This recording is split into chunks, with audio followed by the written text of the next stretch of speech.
Welcome to Bringing It to the Table with Whit and Flo. The Black Jewish friendship you didn't know you needed. We talk about identity, faith, and justice. And whatever else comes up when two educated, opinionated, badass women come to the table. Flo, what you got for me today? Do you believe in God? Ooh, coming in hot. Do I believe in God? Yes, absolutely I believe in God.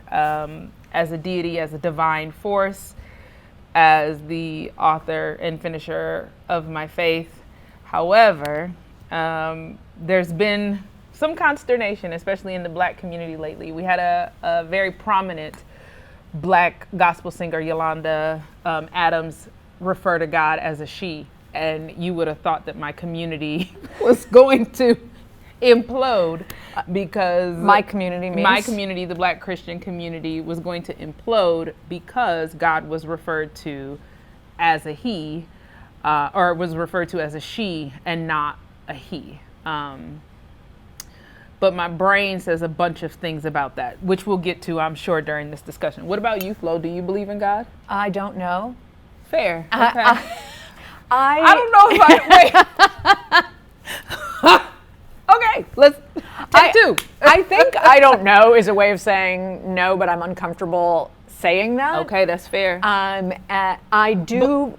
Nope, sorry, I'm interrupting you. Keep going. Interrupt away. No. Okay. In Jewish culture, in Israeli culture, that's how I know I'm saying something potentially interesting. Keep going though, because I'm neurodivergent. So if you interrupt me where I'm talking, I'm not going to remember what I'm saying. So what I heard you say I'm in perimenopause, so if you interrupt me, I'm not gonna. So between neurodivergence and perimenopause, we don't know what we're talking about today.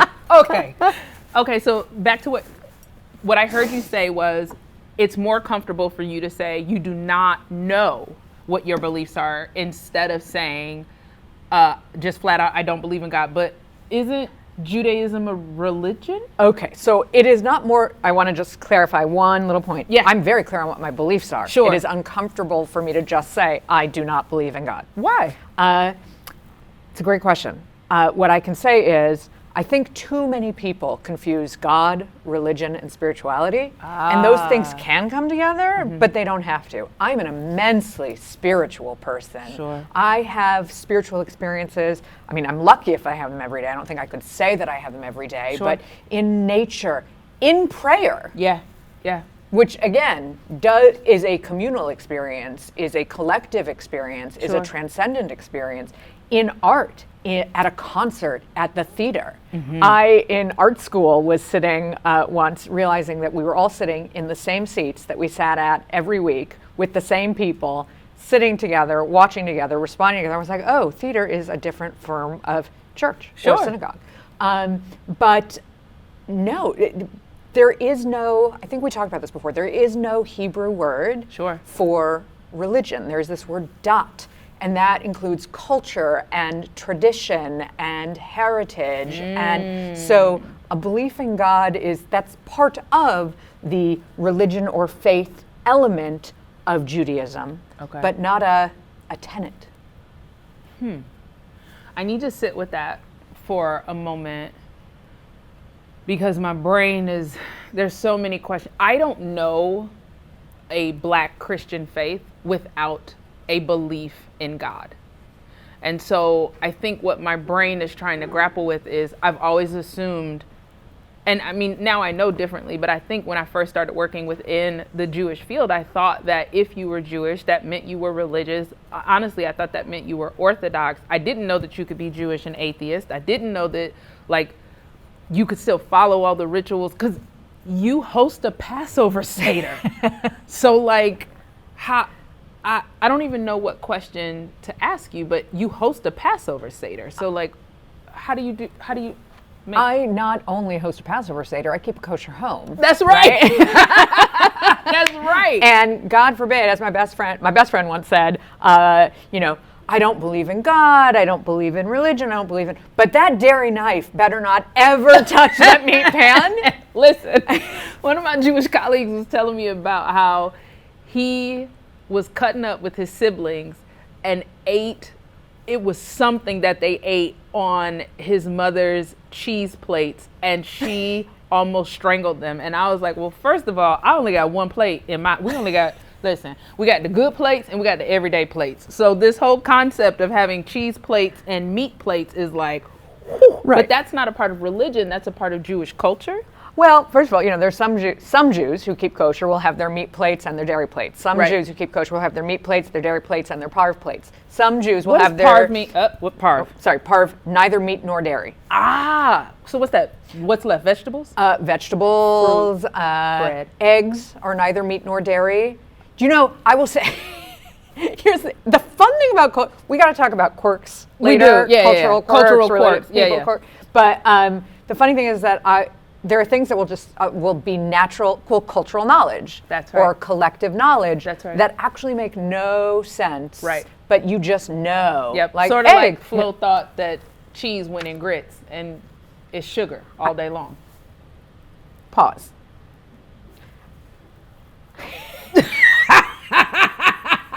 Sorry. Okay, we're gonna come back to food. We are. We're coming back to cheese grits at some point, but you were talking to me about parv plates Like- and how that's a part of the culture. Well, I think that there are many people who keep kosher because they believe that's a law that comes from God. Okay. I keep kosher because I believe that a thing Jewish people do is keep kosher. So it's about connection to your culture. It's connection to my culture. It's keeping a home where anyone could come and eat, though there are people that wouldn't like the way that I keep kosher, would say, but I also Okay. don't qualify.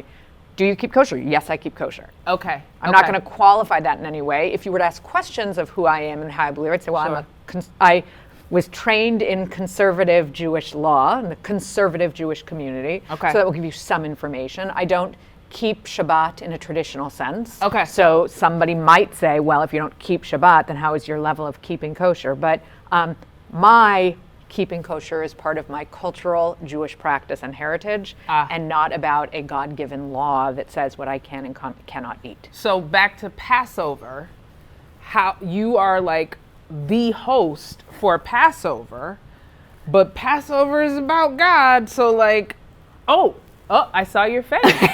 Your body language is saying to me that maybe that was a scratch. So let's.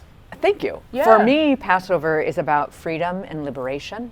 And it is the most important holiday of the Jewish year. I was raised in a home where Passover was central to our year. Okay. It's about convening around a table. It's about remembering our roots, and it is specifically on Passover talking about freedom, liberation, justice, and responsibility.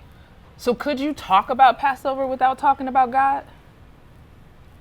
I do. I talk about my people's history. I talk about what it means to have been othered in Egypt and what are our Egypts of today.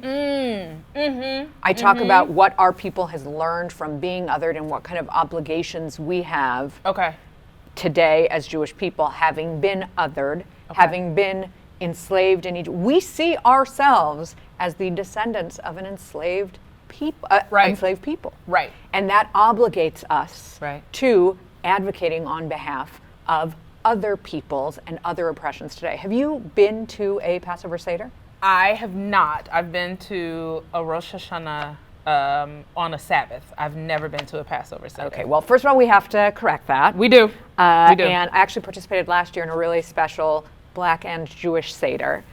So maybe that's in our near future. What's the difference between a Seder?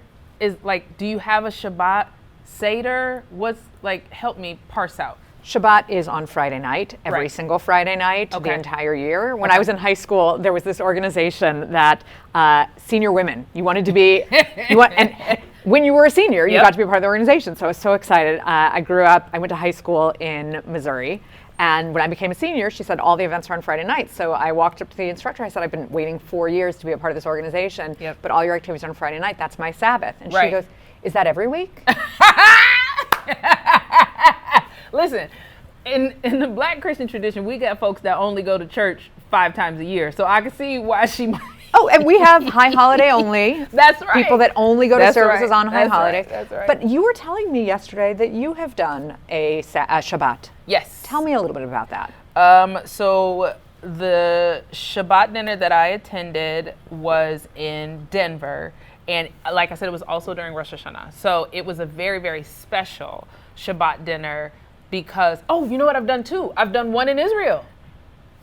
I want to hear about that. I want to hear about also this experience with your family doing, your whole family doing Shabbat. Right. Okay. Tell me about Denver. Tell me about Israel. Tell me about Missouri. So Denver, it was Rosh Hashanah. So we brought apples and honey for our hosts.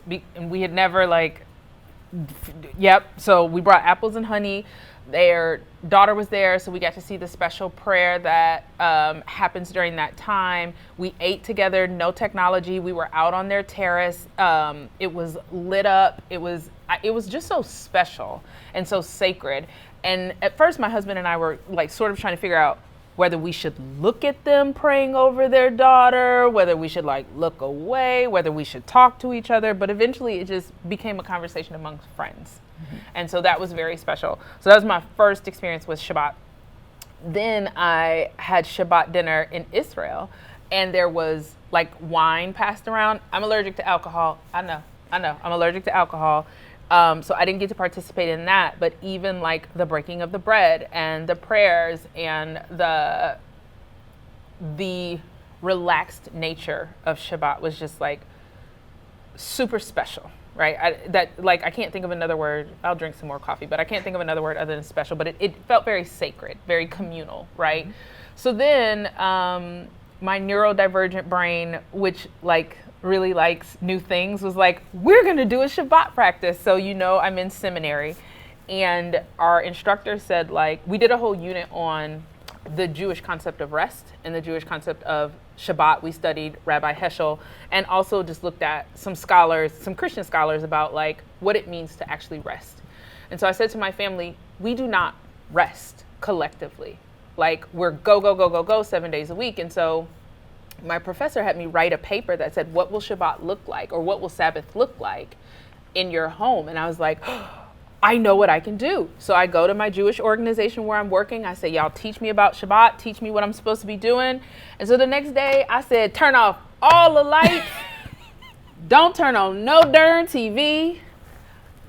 Turn that microwave off. We're eating cereal. I was all in it, right? And my family was like, say what now? And I was like, no. Listen, Shabbat is and what was B'Sheret about that moment was that my pastor actually did a sermon series on the necessity of rest. So whereas my family was kind of looking at me sideways after we left church that Sunday, they were like, okay, I guess there's something to this rest thing, right? So I turn off all the lights, turn off all the TV. My husband's like, wait, I can't watch football at all. And I was like, no, we are resting. I maybe got that wrong. So then after Shabbat was over, our Sabbath was over, everybody just turned on all the lights and all the music, and kids started running around. And I was like, why the hell is it so loud in here? So I go back to work the next week, and I'm like, y'all, we had Sabbath. It was wonderful. It was quiet. And then they turned on all the lights, and it was just way too much of a culture shock for me. And my Jewish colleagues were like, you need a Havdalah. And I was like, oh, what's that? So then they taught me about it. And I think one of the beautiful elements of that moment was that they did it with no ego and with inclusiveness. They were like, this is why we have Havdalah, because you need to re-engage your senses. You have to come down from that spiritual moment of rest to reconnect. And it really got me thinking about how I don't prioritize transitioning out of rest. I wake up in the morning and the first thing I do is grab a cup of coffee, or I start yelling at kids, or I trip over one of my baby's toys, or I just don't have a transition out of rest. And I think Shabbat gave me the opportunity to rest, and what I was missing was what it meant to re-engage. First of all, I want to say how much I appreciated that you took this Shabbat, which is such a meaningful part of my culture and my tradition, and saw value in that and looked to implement it in your life. Absolutely. Then, not only did you choose to do that, and you brought your whole family along for the ride. I sure did. And for what it's worth, we still don't spend money on Sundays. So just like in the Jewish tradition, we drive, but we don't spend money one day a week. And we have seen the difference in allowing our account to rest, right? To not have to go into a store, to not have to spend money. And even the kids say now, like, oh, I know I can't ask for you to go to Walmart today because this is a no spend Sunday. So it's like, it's cool. It is cool. I like to say that Shabbat dinner is my love language. Yeah. So when I care about people, I invite them for Shabbat dinner in my home. Yep. And it brings me great joy. I don't Yeah. cook for myself, but I love spending Friday cooking for the people that I'm going to host Sure. and bringing people in. Many, if not most of the guests at my table are actually not Jewish, which is great because anybody that's happy for a meal Yep. and to celebrate, I light the candles. I, fire in bringing in Shabbat, and then Yeah. Havdalah, which is the ceremony of separation that Right. you referenced. We light a candle again and go into the week and set an intention.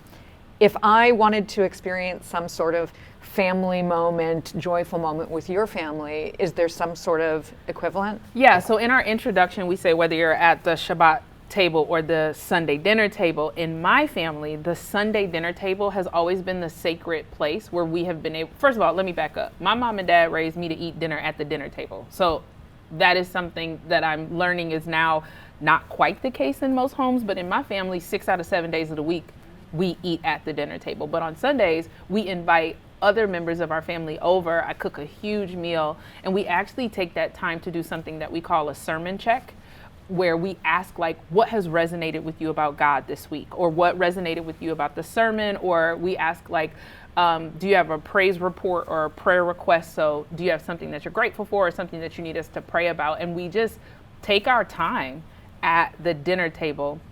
And I'm imagining that some of that is coming from the Jewish influence of Shabbat. I don't know. Sundays were always a day where we went to church and then we came home and we ate together. Sunday naps are the absolute best. And then we get ready for school the next day or work the next day. So when you ask me what it would look like, we would go to church together if you were going to go that way with us. And then after church, we come home and we take a collective nap at my house. Really? Mm-hmm. So from 2 to 3:30 is no technology. Everybody's taking a nap. Everyone's resting.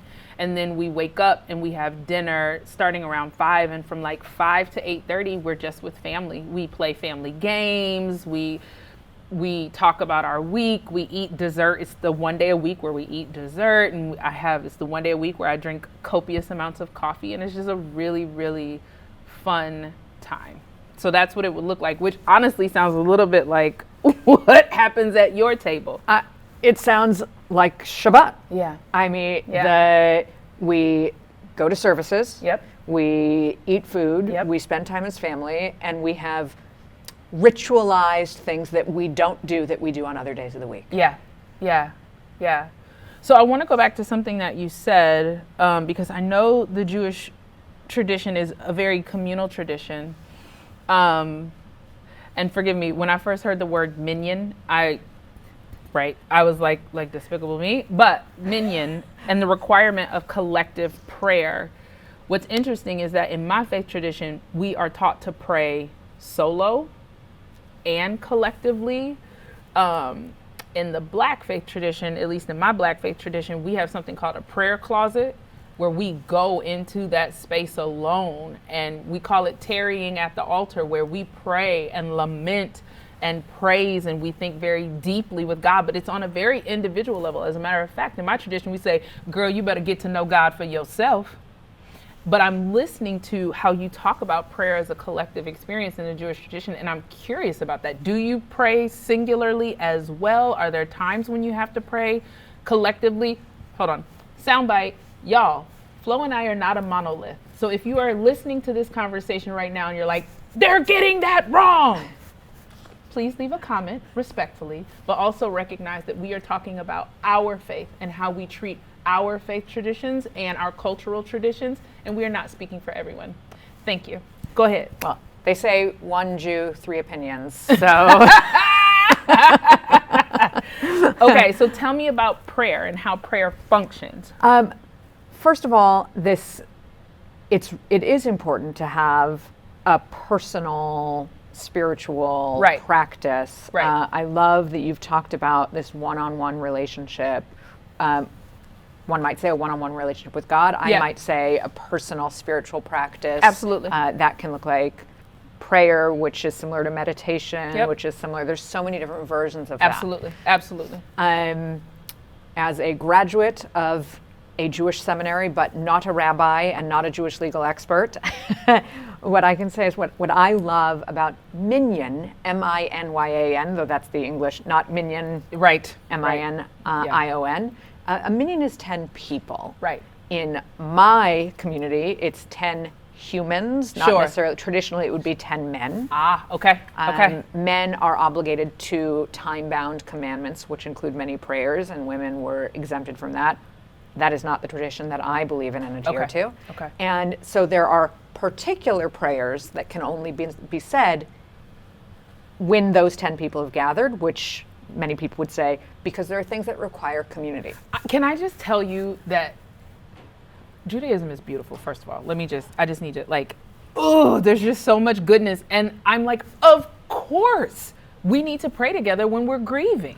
That's where I was going. Yeah. Right. Of course, like, when I found out that a minyan was required, like, I was at some conference and, no, I was at a Jewish event, and there was a group that broke off to pray that evening. And there was the next evening they didn't do it, and I asked one of my friends, I said, why couldn't they do it? And she said, because there's not 10 people there.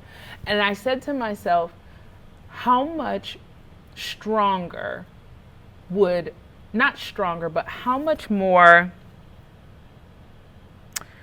purposeful, I'm trying to find the word, it's escaping me, but like, if there was a requirement for me to have a squad of people around me while I was grieving, I cannot imagine how much more supported I would feel. The Shiva comes from 7 ritual, I think is one of the most beautiful Absolutely. elements. And also, it's not that it's a joyful time, but you are supposed to, it's good to laugh at a yeah. Shiva. Yeah. It's good to, the whole Jewish structure around Yep. death and mourning Yes. to ensure that the person, you've never been in that moment till you're in that moment. Sure. I have been to a lot of Shivas, but thankfully my own personal experience of loss has not been broad. Sure. But I've witnessed my parents go through loss. I witnessed my grandparents go through loss. I've witnessed friends go through loss. And I really enjoy going to Shiva because you can be providing support and care for someone Yeah. in one of their toughest moments. Yeah. But this structure of, we have the funeral, Yep. then we have 7 days where you are not alone. But the funeral is within 24 hours. Oh, so the funeral is pretty immediate. We believe Right. that it is I can't speak for all Jews, but Sure. within the tradition, it would be disrespectful to have the body unburied. And what I've, again, seen in my own experience is that there's some kind of closure that happens once you've had the funeral, and you can begin to heal, a long process of healing. So I was thinking about that actually while I was getting dressed, and I was thinking about, I don't know how I would, transparently, the tragedy in Australia has been on my heart heavily. And I was thinking about specifically the rabbi that was killed who had 5 children and his wife. And I was thinking about, if within 24 hours if something happened to my spouse, I don't know that I would be ready for things to be like done that quickly, right? Like I was having like a physical response to like, no, there's not enough time. I can't, like, what? However, I suppose if I was raised in that tradition, I wouldn't know anything differently. I have a lot of space and compassion for, there are structures and there are guidelines, and these are meant to help us heal. Sure. Not every Jewish person, every person is going to agree with me. Sure. I'm really not about, well, the law says this is what you do next. Okay. And in fact, I don't know. I don't always believe the collective wisdom is the wisdom that we need. This is the way it's always been done, is not. So, on day 3 of Shiva for my grandmother, my mom said, I'm done now. Yeah. I'm done now. Fair, totally fair. But what I appreciate, again, is that this gives us a framework and a structure when you're in a moment when you've lost a loved one and the world is bleak and you don't know how to take action. There are people around and there's a structure, and you have your 7 days, Yep. then you have your 30 days, and then you have your year. Yeah, one of my colleagues, her father passed away, and she came onto one of our channels and she said, I cannot listen to music for, I think she said a year or 30 days. I think it was 30 days. She said, I can't listen to music for 30 days, but I need something. And we were able to come together and say, well, what about fireplace noise? Or what about this? And she was like, the collective wisdom of this group was exactly what I needed. And I was thinking about, again, like, what does it mean to be able to grieve collectively? Because I think Christianity can at times be very individualistic, but there is beauty in experiencing all the things together. I'm reminded of like Job. His friends just came after his children died. He lost all his livelihood. His house was right? Like, they just sat in silence. So we've talked a lot today about individual spirituality, about God, and then the importance of community. And you know, you and I are here talking across communities and across faith. So what? I think the so what for me is that whereas I have always been taught other religions are like, I don't want to say bad, but like we shouldn't dwell in that. Like without understanding or even thinking about other faiths, I don't think we have the opportunity to refine our own faith.